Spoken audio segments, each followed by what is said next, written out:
Es el momento de hablar de economía. Viene como cada jueves nuestro académico amigo Claudio Fernández Macor. ¿Cómo andas, Claudio? Hola, buen día. ¿Qué Bien. tal, Connie? Buenos días a todos. Está como que la política le está dando descanso a la economía, ¿viste? Como estamos más atentos a lo que van a designar que a las decisiones que se van a tomar. Sí, es que prácticamente no se están tomando decisiones. Y entonces en ese sentido está todo como muy en stand-by. Y claro, y la política está haciendo muchos vueltas y revueltas en la economía, pero digamos en la economía básicamente no está pasando mucho. No, porque la sensación que hay es que estamos esperando que venga alguien a tomar decisiones. Claro, sí, en ese sentido, digamos, Batakis, nosotros lo comentamos acá, apenas asumió, hizo varios pronunciamientos muy determinantes respecto, por ejemplo, a lo que tiene que ver con el déficit fiscal, con la inflación, con la emisión, en el sentido de, bueno, hay que ir a un presupuesto equilibrado, eso es muy importante. Sin embargo, se quedó ahí, digamos. Después, con el pasar de la semana, se fue completamente desdibujando eso porque no hubo absolutamente ninguna medida tendiente a producir esa reducción en el déficit fiscal. Más bien lo contrario, digamos, hubo una serie de empeoramientos que viene habiendo en la economía argentina en el último semestre, diría yo, y en ese sentido, digamos, la economía continuó empeorando en muchos sentidos sin casi tomarse ninguna medida. De hecho, ya se empieza a hablar de que se va Batakis y viene Massa. Sí, yo tengo una interpretación, se lo decía a los chicos hoy, claramente macropolítica del asunto. Yo creo que más que un ministro de Economía, lo que viene es un presidente interventor, que viene a terminar el último año de mandato del gobierno, con perspectivas de candidateables, digamos. Creo que lo que está buscando el gobierno es poner a alguien que intente torcer el rumbo a los efectos de tener un candidato, porque si no, de verdad las encuestas son brutales en ese sentido. Sí, de hecho cuando se había ido Guzmán y estábamos en unos días ahí en lo que no se sabía que era ministro, quién era el ministro, se corría el rumor de que Massa iba a asumir con superpoderes. Claro. Que Alberto le dijo que no a los superpoderes, por eso Massa no asume. Evidentemente ahora va a asumir con unos poderes especiales, ¿no? Es decir, y digamos, si bien no es un técnico en economía, ahí, digamos, tiene relación me parece que es un tipo que viene con una fuerza política importante. Sí, ¿no? que no es Alberto, pues no es Alberto, tiene mucho más envergadura política, y tampoco sé si es tan administrable por Cristina. Claro. Que es la otra, digamos. Y digo, a lo mejor estamos ante el nacimiento de una alternativa desde el propio peronismo que lo fortalezca electoralmente. Sí. Ahora, la duda es, ¿podrá en un año este tipo revertir o digamos, generar condiciones como para que la sociedad confíe en él? Va a depender de él. Y es muy complicado. Digo, pero también es un lugar en el que si vos de verdad querés jugar los partidos grandes. Sí, es lo que veníamos hablando. Si hay alguien que tiene que hacer las reformas que hay que hacer, tiene que ser alguien que tenga espalda política para hacerlo, digamos. No meramente un técnico, sino alguien que realmente esté acompañado por legitimidad política. Totalmente. Que es lo que se busca, ¿no? Ahora, en términos estrictamente económicos, es verdaderamente notable lo que pasó, digamos, notable o desopilante, porque fíjate que Batakis asume con este planteo de presupuesto equilibrado y con el planteo claro, digamos, que ella definió, es decir, el dólar tiene un tipo de cambio en equilibrio. Se va a Estados Unidos a presentarse ante el Fondo Monetario Internacional, reuniones con Georgieva. Mientras está allá, se toman medidas en las que ella ni siquiera participa. Es increíble eso. Que es la creación de un dólar soja, que en parte viene a reconocer que había un atraso cambiario. Y por otro lado, todas estas movidas, también a espalda de ella, sin siquiera que esté en el país, en donde aparentemente se va a ir del ministerio y va a llegar otro. Fíjate que fue a presentarse al Fondo Monetario Internacional, con el que tenemos un acuerdo y un compromiso, y mientras está allá, acá se corre el rumor de que se va a ir. Es decir, Cristalina Georgieva sale a decir, bueno, muy buena la reunión, muy productiva con la nueva ministra argentina, y ahora se va a encontrar con otro ministro. Es decir, fíjate que uno puede decir muchas cosas, pero la imagen que se da ante los mercados financieros, que digamos debería ser una imagen de certidumbre, es de completa incerteza e incertidumbre. Y uno me podría decir, bueno, pero ¿qué importan los mercados financieros? Sí, sí importan, y a este gobierno le importan mucho, porque este gobierno está ya aprobado un crédito de 200 millones de dólares con el Banco Mundial, y está gestionando otros 800 millones con el Banco Interamericano de Desarrollo, que lo tiene pendiente. Entonces, ¿quién le va a prestar a este gobierno? Evidentemente es... Ayer Gustavo Sánchez Romero decía a la tarde acá que una cosa que yo creo que es, en definitiva, es nuestro gran problema, que ya nadie le cree a Argentina. Ya nadie nos cree. Y no es que porque somos un país latinoamericano, no, porque le creen a Chile, le creen a Bolivia, le creen a Uruguay, le creen a Paraguay, sí, y a Argentina no le creen. Entonces digo, cuando aparecen los versos de somos víctimas de las corridas, de los mega, en realidad somos víctimas de que nadie cree en nosotros. Ya está. Sí, tal cual, tal cual. Ahora, fíjate, yo escuchaba el otro día a Berkovich, que está cada vez más hundido en un pantano, digamos, de confusión, diciendo el Fondo Monetario Internacional cogobierna este país. Ahora, uno puede decir en determinados momentos de la historia cogobernó, en determinados momentos fue un obstáculo, puede ser un obstáculo en el futuro. Ahora, en este momento el Fondo Monetario Internacional no hace nada en la Argentina. En primer lugar, la Argentina no le devolvió $1 todavía. Sigue recibiendo, de hecho este año recibió 4.000 millones de dólares del Fondo Monetario. Y las metas no cumplió ninguna.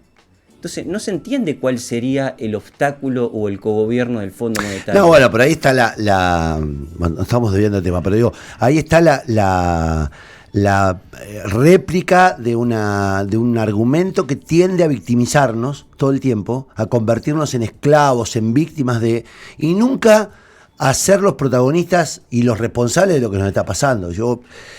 Cuando vos repasás los números de Argentina, vos decís, bueno, lo que nos está pasando de verdad tiene que ver con nuestra propia actitud, digamos, pero desde el máximo hasta el ciudadano común, que nunca aprende lo que es conveniente o no, porque digo, tenemos un gobierno que ni siquiera está haciendo campañas para que ahorremos energía. Sí. Digo, podríamos decir, che, muchachos, estamos pagando un montón de... la gente podría gastar menos gas, la gente podría gastar menos electricidad, la gente podríamos, pero ni siquiera confiamos en la cultura de la gente. La obra de Vaca Muerta que ni siquiera empezó todavía. La obra de Vaca Muerta, lo del litio, ¿viste? Todo es un caos. Y da la impresión de que todo el tiempo queremos buscar a alguien que sea el responsable de lo que nos pasa. Sí, bueno, es la típica, ¿no? La izquierda ahora está toda sumada, la centroizquierda y la izquierda, la idea de la subordinación al Fondo Monetario, ¿no? El cogobierno del Fondo Monetario. El Fondo Monetario hasta ahora no hizo nada. Puede ser, en este momento no tiene nada que ver con la situación argentina.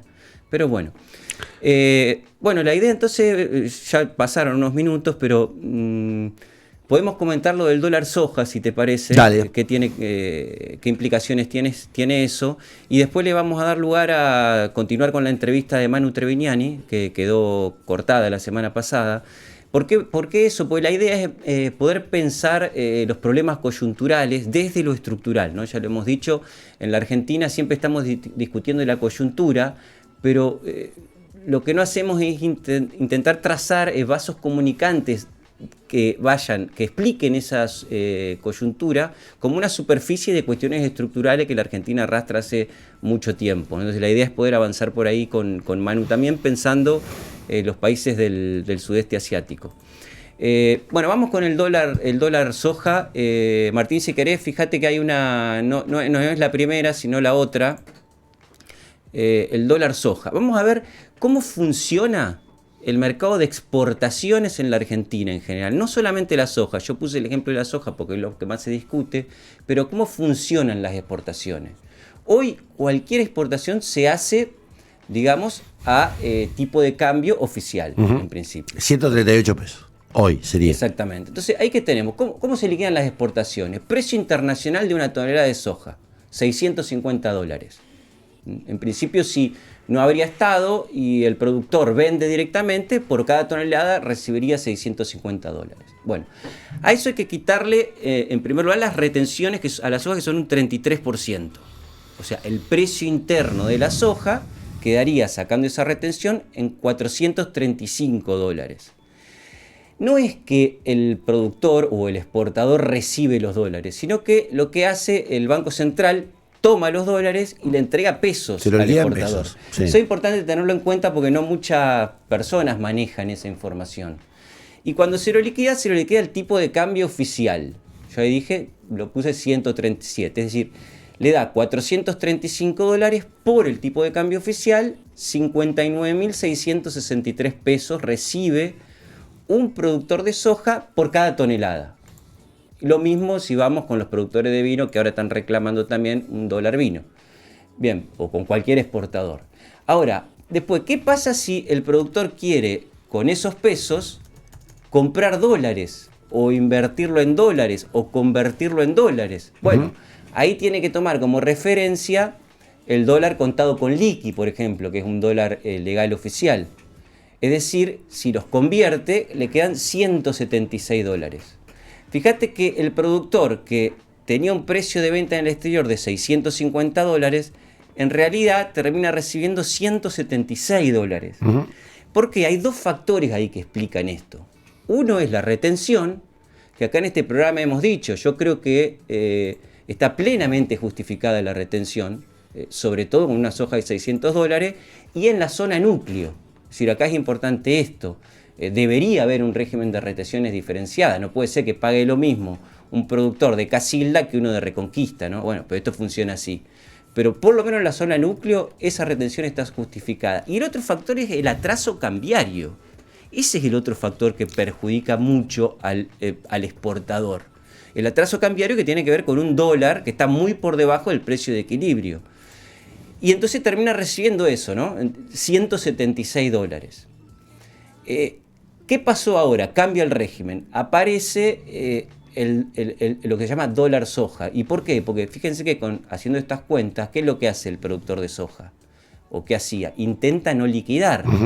¿Y por qué? Intenta guardar algo que tiene valor dólar, como es la soja, esperando que se devalúe. ¿Por qué? Porque se sabe que hay un atraso cambiario. Se sabe que el dólar está por debajo del valor de equilibrio y que en algún momento se va a corregir. Y el gobierno lo confirma creando el dólar soja ahora. Es decir, acá no hay un movimiento de tipo meramente especulatorio respecto a guardar la soja esperando que mejore la cotización del dólar. Lo que hay es un movimiento racional que hace cualquier operador económico, impulsado por las políticas económicas del gobierno. Es el gobierno el que, al atrasar el tipo de cambio, obliga a esto. Todos sabemos que en la economía argentina la gente está desesperada por cambiar los pesos por dólares. Bueno, ¿por qué se le va a exigir a un productor agropecuario o a cualquier persona que cambie dólares por peso? A un tipo de cambio de 137. Es lo que yo le discutía a Guille el otro día cuando hablamos de los grandes especuladores, y estamos hablando de tipos que lo que están tratando de hacer es no perder guita cuando pueden ganar un poco más. Claro. Entonces no es nada que no hagamos nosotros todo el tiempo. Es que no es la racionalidad del mercado. ¿Por qué vamos a comprar 3 kilos de yerba sabiendo que va a aumentar el otro día? ¿Por qué vamos a hacer cola a comprar nafta cuando sabemos que va a aumentar? Porque en definitiva lo que uno trata es sacar una mínima ventaja a cuando decimos los grandes especuladores son especuladores como cualquier ser humano, digamos. Lo que pasa es que ahí aparece la figura del enemigo, del colectivo enemigo, que te convierte en Satanás. Pero en realidad es un grupo de tipos que no quiere perder plata. Sí, básicamente. Desde el tipo que tiene 100 hectáreas hasta el que tiene 10.000, digamos. Sí, pero todos intentan. ¿Y por qué? Porque hay un atraso cambiario y es evidente que el dólar está atrasado. Cuando uno mira la inflación del año, te da a julio, a esta fecha, te da más o menos 41, 42. Y cuando miras la devaluación, te da 25. Es decir, todos los precios que crecieron a 42 y el precio dólar creció a 25. Eso ya te da la pauta de que se está atrasando respecto a todos los otros bienes y que en algún momento va a devaluar. Por lo tanto, eso estimula a esto, ¿no? Bueno. En fin. Se crea el dólar soja, entonces, se crea el régimen. Ahora, Martín, si querés pasamos a la otra. ¿En qué consiste el dólar soja? ¿No? Que, insisto, se sanciona a las espaldas de Batakis, que hace un par de semanas había dicho que estaba el mercado en equilibrio y con ella de viaje en Estados Unidos.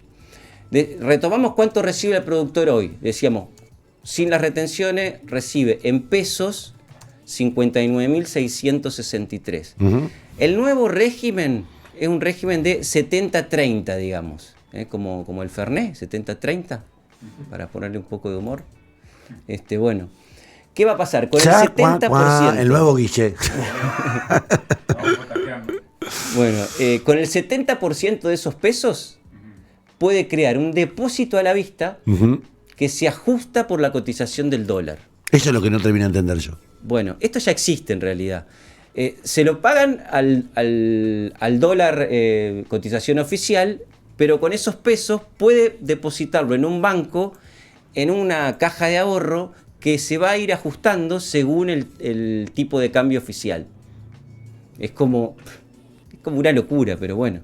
Es decir, si el dólar devalúa 10, ese depósito a la vista va a aumentar en 10%. Sí. Y si baja, baja. Y si baja, baja. Bien. Y con el resto, con el 30%, puede comprar dólar solidario. Es decir, el dólar que cotiza a 220 pesos.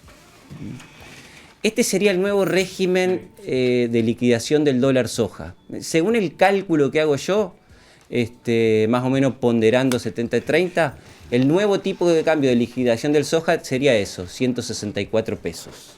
Contra 137 que están liquidando hoy, es decir, un mejoramiento de un 20%.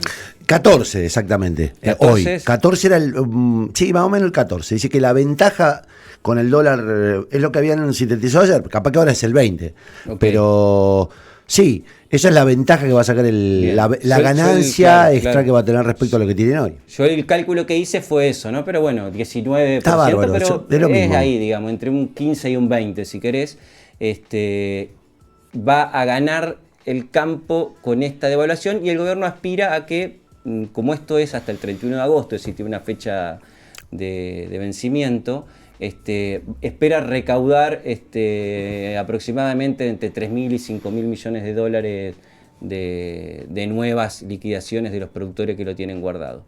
Pero bueno, fíjate que en realidad lo que nos habla del descalabro económico de este país, es un país que depende en su equilibrio macroeconómico de que los productores de soja liquidan un mes antes o un mes después. Es decir, eso nos habla de la economía que tenemos. No hay país del mundo en el que pase una cosa semejante, en donde todo esté tan dependiente de si van a liquidar los productores de soja en agosto o en septiembre. Es todo como un gran descalabro, ¿no? Esto que nos habla de toda la fragilidad y de los problemas de la economía productiva en la Argentina.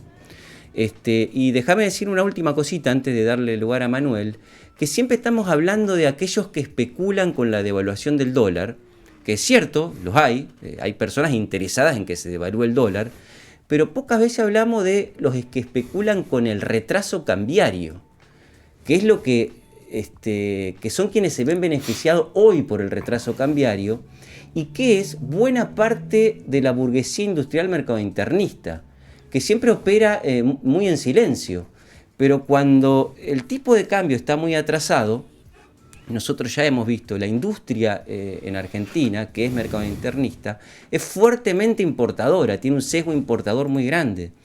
Y tener un dólar barato para la importación le da muchísimas ventajas. Es decir, fíjense que en vez de estar pagando 200 pesos, que sería más o menos un equilibrio, está pagando 137 las importaciones.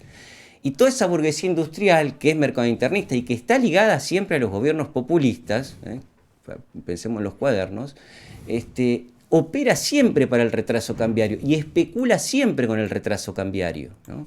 Es decir, hay dos grupos de especuladores acá en todo caso. Bueno, y yo digo, agrego, y me parece que es importante cerrarlo, mientras nosotros no generemos alternativas en la economía, no generemos riqueza, y que nuestra economía no dependa de las dos caras de la especulación, la de la devaluación constante y la del atraso por importación.